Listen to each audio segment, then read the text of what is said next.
So each and every year, April 4th, for the past 21 years, I stop, I look, and I listen, and I reflect, and I pay mad respect to a platoon sergeant that was in my company.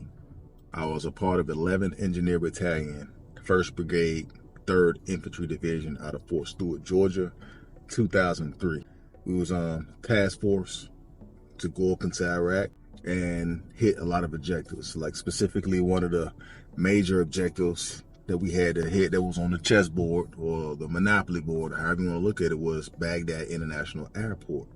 And we had to hit that airport to gain dominance in that region so that way we can use that as a liaison for our forces to resupply, refit. But we had to remove all the Saddam Hussein's special Republican Guard soldiers, his fitting soldiers, and there was a lot of them. So on this particular day, there was a lot of fighting, there was a lot of bloodshed, there was a lot of stuff. I was on that airport, you know, but I want to talk about Sergeant First Class Paul Ray Smith.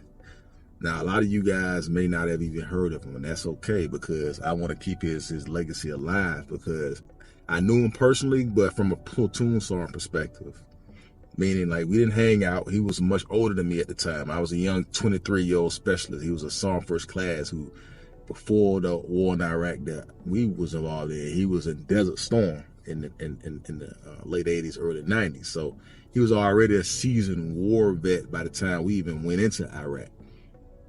Man, I looked up to him. But I will tell you this, man, like all those years after that, I took elements of his professionalism, his leadership, and to the best of my ability, his bravery and character, and I adopted it into my leadership style. You know, I'm be the first to tell you, man, like with a person like him, he was headstrong. He was a teacher. Those combat engineers, you got to remember, that was a combat engineer unit.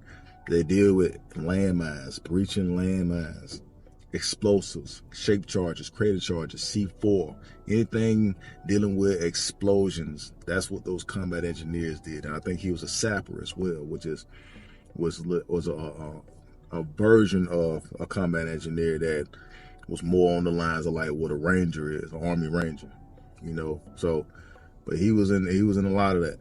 Anytime you have a person that's awarded posthumously, meaning after they've died and gave the ultimate sacrifice in combat, anytime you have someone who's awarded the Medal of Honor by the president, which is at the time then George W. Bush, awarded it to his wife and his son in 2003 after we got back from Iraq, you have to look at their character and their professionalism. So I was in HAC, the headquarters company of that battalion. He was in the Line Unit, Bravo company.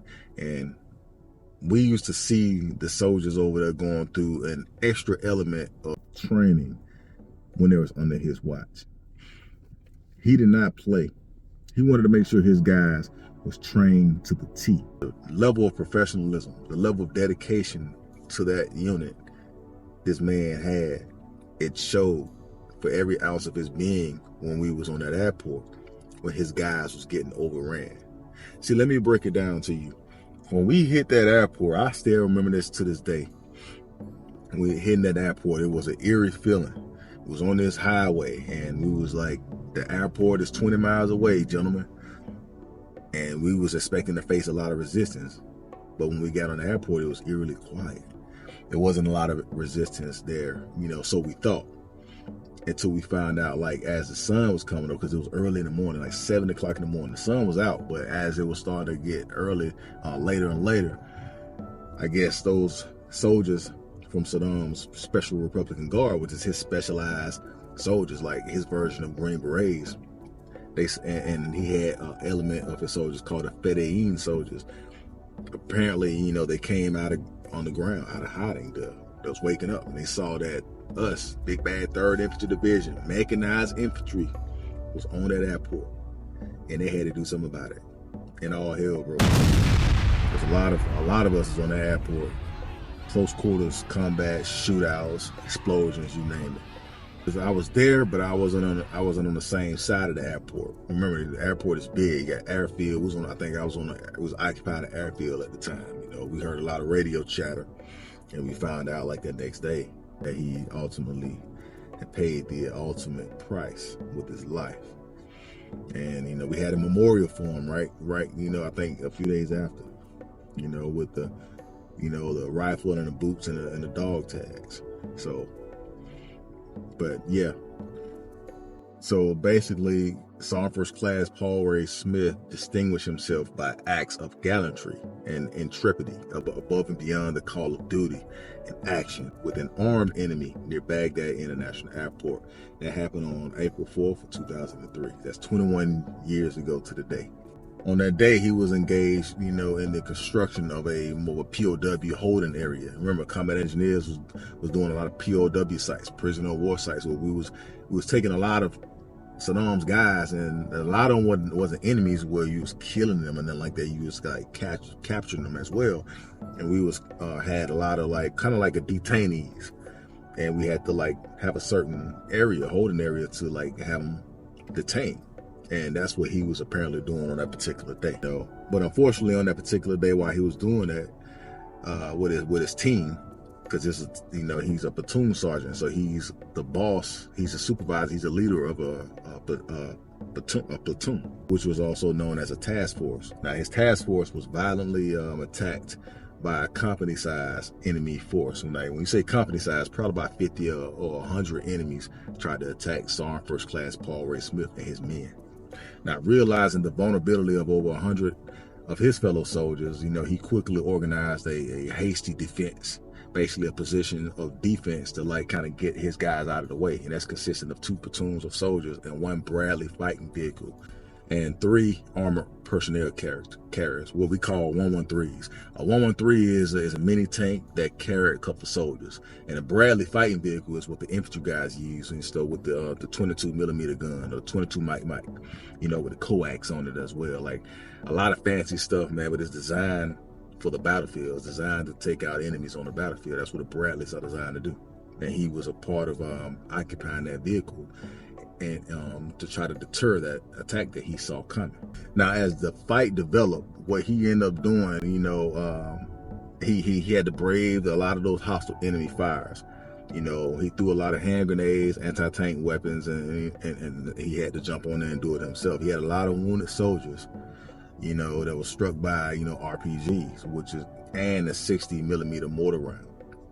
So he feared that the enemy will overrun his defense position. So with that being said, he actually moved under enemy fire over to another APC, or armored personnel vehicle, that had a 50 cal mounted on it. He jumped on that 50 cal and started letting loose. Sergeant First Class Smith took out at least about 50 guys with that machine gun, and he threw hand grenades.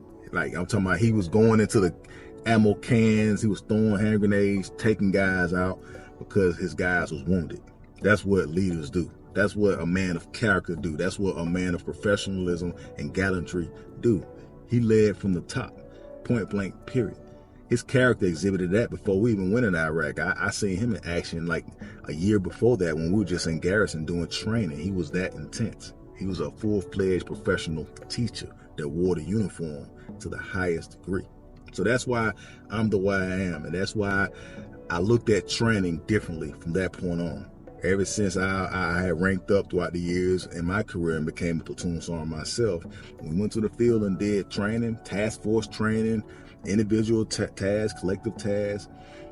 I used to have a way of instilling the seriousness with my guys because I've seen death. I smelt the blood. I seen the enemy, you know, face to face, been around it. And your level of expertise and character will show when it's going to be battle tested. I've seen his character, but I didn't know that he was going to like lose his life on that airport that particular day. I was a youngster. I was 23 at the time. I looked up to him. He was, you know, he was an OG to me, you know. So I came across plenty leaders and plenty mentors over my career, but he was just one of the ones that lost and paid the ultimate sacrifice on that particular day, April 4th, 2003.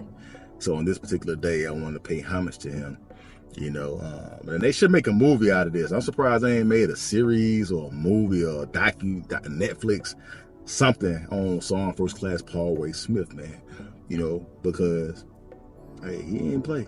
He wasn't no punk by a long shot, man. And I can stand on that. You know, and I don't mean it in a toxic way. I just mean it from a professional way. So as men, we have to realize like that there's always young men watching us. How professional are you is gonna save somebody's life or